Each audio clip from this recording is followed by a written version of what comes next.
Olá pessoal, sou Lucas Maciel, advogado e professor, e aqui é o canal em que nós discutimos temas relacionados ao mundo do direito. Hoje nós vamos falar sobre um tema bem atual, que é um julgado recente do STJ, que passou a exigir certidão negativa de débitos em recuperações judiciais. Antes da gente falar do tema propriamente dito, gostaria de pedir para você se inscrever no nosso canal, ativar o sininho se puder e também se inscrever em todas as nossas redes sociais. Pode rodar a vinheta, João.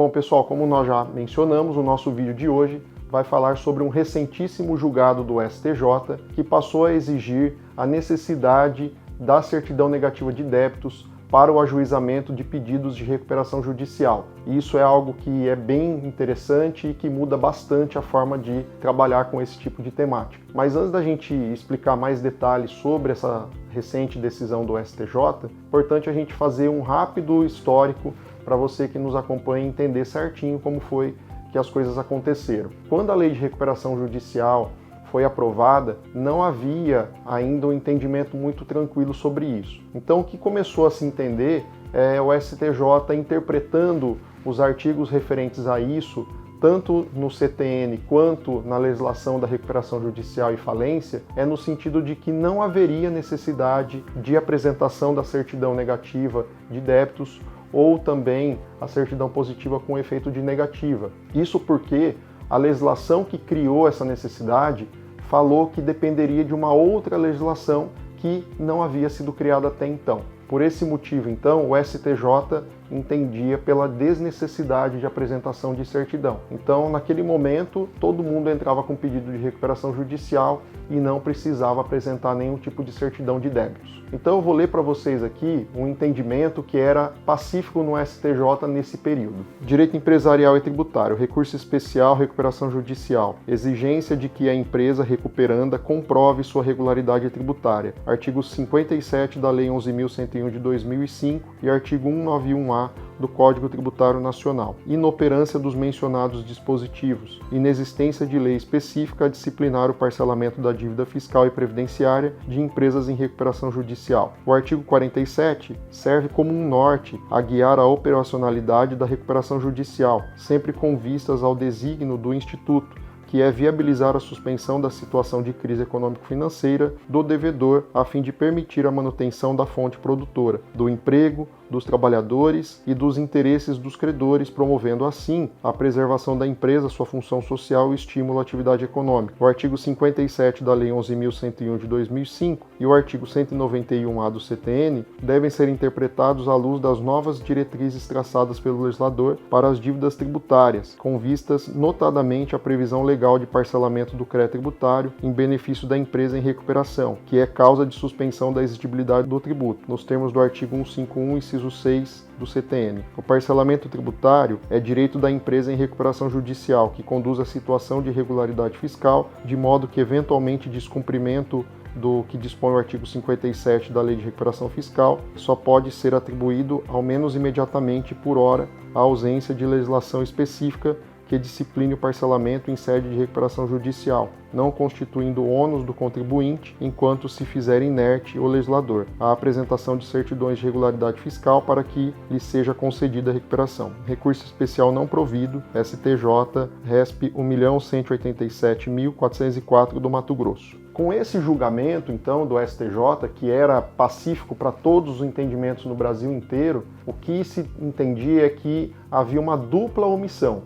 Não se poderia nem fazer expropriação de bens na execução fiscal, em decorrência da recuperação judicial, e o juiz também não poderia exigir qualquer tipo de certidão quando do ajuizamento da lei de recuperação judicial e falência. Então havia aí uma impossibilidade de cobrança de crédito tributário nesse período. Em 2014, houve uma mudança legislativa em que o Estado pensava que haveria ampliado essa possibilidade, fazendo com que passasse a ser necessário a apresentação de certidão. O STJ novamente manteve o mesmo entendimento e passou de novo a dizer que não precisaria da certidão. Esse panorama só se alterou em 2020, na lei que fez uma grande alteração, uma grande reforma na lei de recuperação judicial e falência. Nesse sentido, o STJ, já logo após a aprovação da lei de 2020, passou a permitir que fossem realizadas expropriações de bens do devedor em execução fiscal. Mas, recentemente, agora no mês de outubro de 2023, o STJ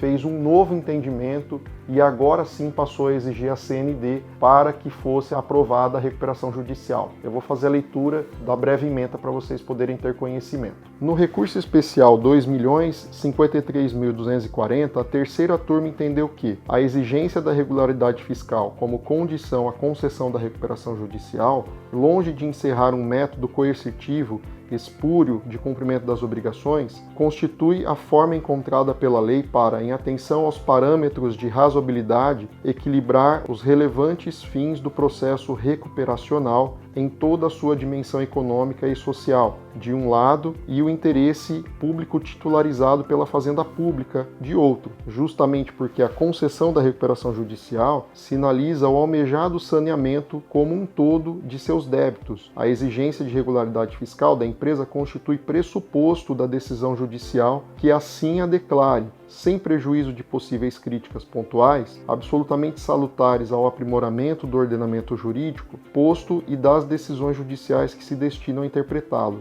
a equalização do débito fiscal da empresa em recuperação judicial por meio dos instrumentos de negociações de débitos inscritos em dívida ativa da União estabelecidos em lei, cujo cumprimento deve se dar no prazo de 10 anos, se não ideal, não destoa dos parâmetros da razoabilidade, apresentando-se, além de necessária, passível de ser implementada. Em coerência com o novo sistema concebido pelo legislador no tratamento do crédito fiscal no processo de recuperação judicial, corroborar a imprescindibilidade da comprovação da regularidade fiscal como condição à concessão da recuperação judicial, o artigo 73.5 da Lei de Recuperação e Falência estabeleceu o descumprimento do parcelamento fiscal como causa de convolução da recuperação em falência. Não se afigura mais possível, a pretexto da aplicação dos princípios da função social e preservação da empresa no artigo 47, dispensa a apresentação de certidões negativas de débitos fiscais ou certidão positiva com efeito de negativa, expressamente exigidos no artigo 57 do mesmo veículo normativo, sobretudo após a implementação por lei especial de um programa legal de parcelamento factível que se mostrou indispensável à sua efetividade e ao atendimento a tais princípios. Em relação aos débitos fiscais de titularidade da Fazenda Pública dos Estados,